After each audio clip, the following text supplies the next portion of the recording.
I want to focus on inclusion as a critical skill, not just in terms of leveraging people of diverse backgrounds, but also of diverse perspectives to help us increase our reach and impact, but also to stamp out some potentially discriminatory behaviors that we absolutely want to avoid.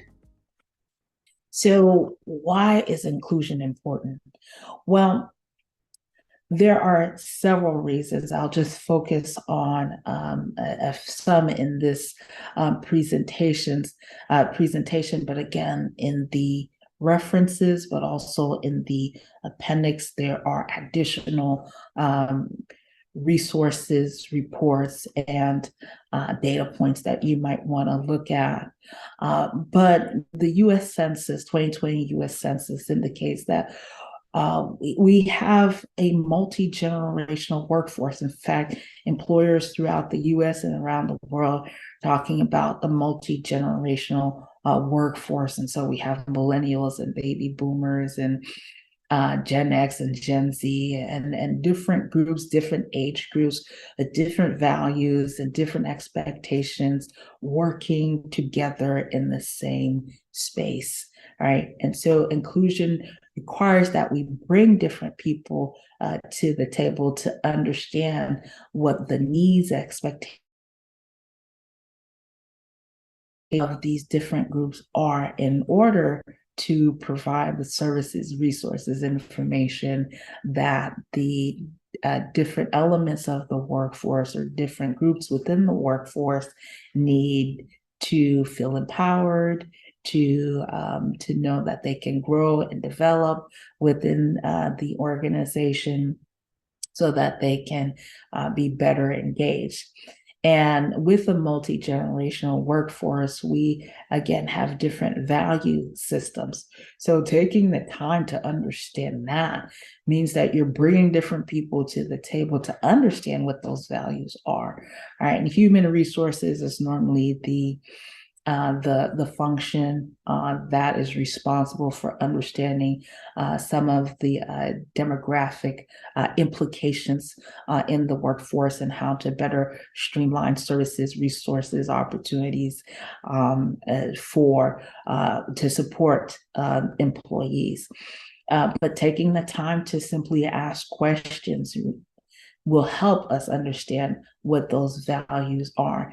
And millennials make up a third of the workforce, right? And they have certain values around diversity and inclusion. They want work-life balance. They want transparency, right? They want ethical leaders in the workplace, and they want to see consistency in what we say and what we do, right? And just on that alone, boy, do we need to make some progress and to correct some things in that area, right? And then with inclusion, we're not only able to appreciate a multi-generational workforce and the values that they hold dearly, but also be able to recognize that in a increasingly diverse workforce, people from different ethnic groups, people who are immigrating to this country, and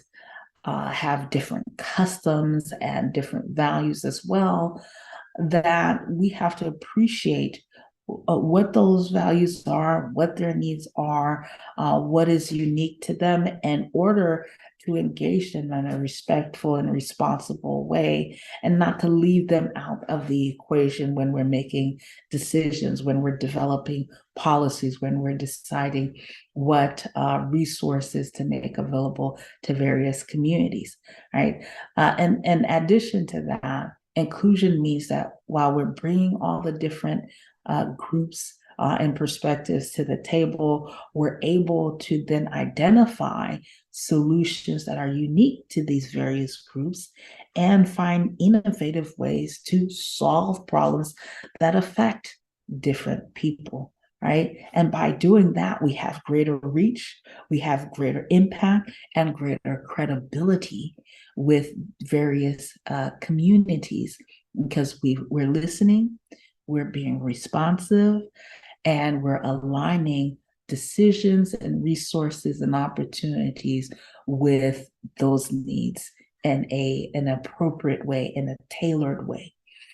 And with that, there's we have the opportunity to gain competitive advantage. And competitive advantage, you might hear the term more with private sector business entities or organizations. But in order for the government to be able to hire people of diverse backgrounds. They have to understand what people of diverse backgrounds need and how to communicate to various communities, how to support them in terms of resources as well. So it helps in terms of reach and impact, but it also helps with for-profit organizations by providing them with an advantage to reach different markets, to reach different customers. And so you see how when you are mindful of your own thoughts and emotions around different demographics and different people from different backgrounds who have different perspectives, you're able to really address that, right? And whether you feel positively or negatively, or you have a bias, or you're working on addressing a bias, taking the time to appreciate that so that you're engaging people from diverse backgrounds and experiences, and also perspectives to bring them to the table to be able to address various issues and find solutions to support different communities is critical for all government leaders. And so to leverage inclusion means you have to recognize that people of diverse backgrounds and diverse perspectives and unique experiences are all around us. And frankly, every single person on the face of the earth has some diversity, whether you're a woman or a man, you're a person of a certain age, or you're a person of a certain different ability. Whether you are, pregnant, or you have different experiences that make you, different from your peers. Everyone has something different that they can bring to the table, right? But the one area that I focus on the most is really people who have visible differences, because the things we see are the things that we respond to first. And unfortunately, when you look at equal employment opportunity stats, people of different racial backgrounds, and women and people of color, different religions, and disabilities, unfortunately, are some of the top groups that are discriminated against. And so we just got to be very, very mindful of that and take the time to recognize that we may have some biases that we may need to address in order to include people from different backgrounds in our decision-making process, but also in consideration for various opportunities. So inclusion helps us to engage people of different backgrounds and perspectives and experiences. And when we leverage that in a fair, respectful way, and giving them access to opportunities, that creates a sense of belonging, and people feel more valued. And that reminds me of Maslow's hierarchy of human needs, in that when people get some of the basic needs, right? So food and shelter, and then when they feel valued in other things, that they're better able to engage. And while I don't have it here on this slide, I'm reminded of the Gallup, which is a global consulting company that does a lot of work around engagement. And the website is gallup.com. If you just go on the website, they talk about the lack of engagement in the workplace and some of the reasons for that. And when people are not engaged because of their diversity or because of their different perspectives or unique experiences, then we miss out on ideas and solutions and their creativity and their innovation and the richness of just their experiences. And we're limited in our ability to reach and impact people of different backgrounds and experiences as well. And so it's important for us to develop emotional intelligence to enhance inclusion. So when it comes to emotional intelligence, self-awareness is so important. I touched on the need to recognize and address biases. And I'll talk about a very, very easy tip that I think anyone can immediately apply, and to see how you're making decisions, who you're including, who you're not including. But as we develop our self-awareness around who we're comfortable working with and not working with, and I'll stop here to say that inclusion is not it's not about foregoing your values and what you hold dear, right, in terms of your principles and belief system. It's not necessarily foregoing that in order to accommodate others. Inclusion is not about politics. It's not a political ideology. Inclusion is about respect. It's about appreciation. It's about valuing people who don't look like you, who don't necessarily come from the same places, who may not speak the same language, who may not present or show up as you do, and or who may be of a different age group or may be experiencing different life events, right? Which may affect their ability to engage in the workplace.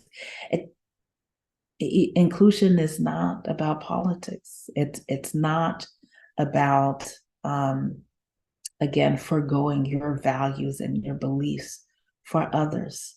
That's not what it is.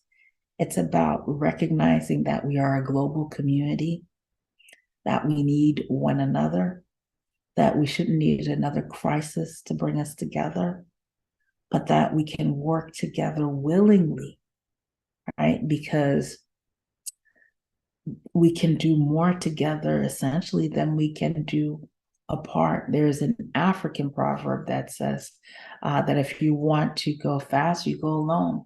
If you want to go far, you go together. And sometimes going together means working with people that you're not normally used to working with in order to reach more people, to have more impact, to be more thoughtful and constructive in terms of policies, practices, services, and resources, right? So inclusion is just a regular practice. Could you imagine, right? If people just not include you because of the way you looked, or people not include you because of your sex, or people not include you because of your different ability, if people didn't include you because of your age. I mean, there's so many gifts inside each of us that we have an opportunity to explore. And my hope is one day we'll get to the place that we can see people as valuable, as cherished, because essentially we are all made in the image of God. And we are all one human race. Now I know, the US Census and other groups discuss humanity in terms of different races or different racial groups, but we're one human race, different ethnicities, different colors, different religions, different cultures, different, ways of doing things or value systems. But we're all one, and we only have one Earth, and so working together will help us to find the peace that we desperately need, I think, in this world. But I'll stop there to continue and say that emotional intelligence helps us to enhance inclusion, to build new partnerships, to develop equitable policies, and reflect the makeup of our communities and the makeup of our country, and to gain that competitive advantage that I mentioned earlier. So several tips and tools here. Number one, educate yourself on issues. So one of the things I also always share with different groups or with organizations that I work with is not to take on too much too quickly. So as we go through this video, maybe identify one goal per skill set, per emotional intelligence, per crisis communication, per inclusion, per decision making that you want to focus on. Identify a tip that will help you to achieve that goal and work on it. Maybe work on one each quarter or each week, however you decide, but start somewhere and don't do all of it all at once, because it takes time and it is a process. So first, educate yourself. You can take the assessments to know where you are in terms of your own biases. Harvard University has an implicit bias test, and they have various categories that you can go through to assess where you are and how you can improve. There are a myriad diversity inclusion trainings available, but just make sure that you review them to see how the presenter communicates about inclusion, what their experience and expertise has been in this area, and what results that they've had, who they work with. Just do your due diligence in this space. Assess your practices. Remember, I mentioned that there's a practice I wanted to share with you. Assess your practices. So if you're a government leader, normally there's different hiring policies and practices that you have to apply and comply with.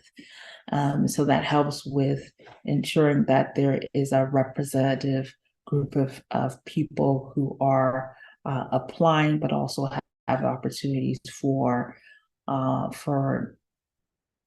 interviews. And so make sure to assess maybe how you're networking with different groups around those opportunities. Are you always reaching out to the same people because you went to the same school, or because you're in the same neighborhood, or because they look like you, or because they make you feel comfortable, or they're a culture fit? What does that mean exactly, right? Or are you just doing what you've always done because it's easy? Assess how you're networking to fill jobs. Maybe you're making those hiring decisions. Are you looking at the same groups of people all the time? Look at who you've hired over the last year or 2 years or 5 years. Do those individuals fit a set profile? The question is then why? Right? What is it about this group that makes you comfortable? What is it about this group that you continue to go to them? And it's not necessarily wrong, but can you expand? that reach? Can you expand your network? Can you expand the outreach to include different people so that others have opportunities for those roles as well? And expand your cultural intelligence. Again, as the US Census indicates, we're increasingly diverse country, and we live in a global community, right? So we're connected to different people at different points throughout the world. And so taking the time to appreciate other cultures, to understand what their values are, how they demonstrate and receive respect, right? How they want to be communicated with, things like that will help you to be more inclusive in your practices. Participating in local events, expanding your partnerships. I talked about developing a more diverse network is really important. And then when you have the opportunity as leaders, we're at the table making decisions, having a lot of influence, taking the time to speak up where we see people of different groups being mistreated or treated differently, and seeing that pattern over and over again. It's an opportunity to speak up and say something. I'll just give you an example here. I've served on several boards, and I've seen this over and over again, and frankly, it's happened to me. But in one example, one instance, there was another woman who was on the board who shared some thoughts about a concern or an agenda item, and she was quickly dismissed. I'm like, whoa, okay, this person has been here longer than I have, and no one's listening to her. What is that? So after a break in the meeting, just asked her thoughts about her idea, and I thought it was great. And so I made a point in the following session to bring it up and ask her specifically to share a little bit more about her thoughts. And that is just creating space for her. Now, I'm also a woman, and so you might ask, well, if you're both women, why was she treated differently? Well, I had a little bit more influence in the boardroom. And so I leveraged that influence to speak up and recognize that yet another woman was being shut down and not given the opportunity to share a thought. And so taking the time to speak up, to give her the space to share her thoughts, to appreciate that, help to set an expectation, but to also set a standard around how we engage other women and people of color on the board. And so when you have the opportunity, when you're at the table and you see people being treated differently or not given credit for their work, then take the time to speak up. And that way you're also enabling collaboration, because that was a great idea. And maybe now others on the board or on the team or in the organization will want to work with that individual to explore that idea and engage with her differently. So with that, there is a video that I training essentially that I created as part of a leadership training that I do, but it's called Principles of Inclusion. And so this is a tool that you can leverage to develop humility, respect, and courage to speak up when you have the opportunity to do so. There are different terms around diversity, equity, inclusion. There are different terms specifically around inclusion that you can learn about through other trainings. But I think we tend to forget all of these new terms, but these principles help us to engage people, members of the human race, in a way that is consistent, that is fair, that is thoughtful, so that we can, again, explore the gift that they are and what they can contribute and how we can partner with them to have greater reach and greater impact.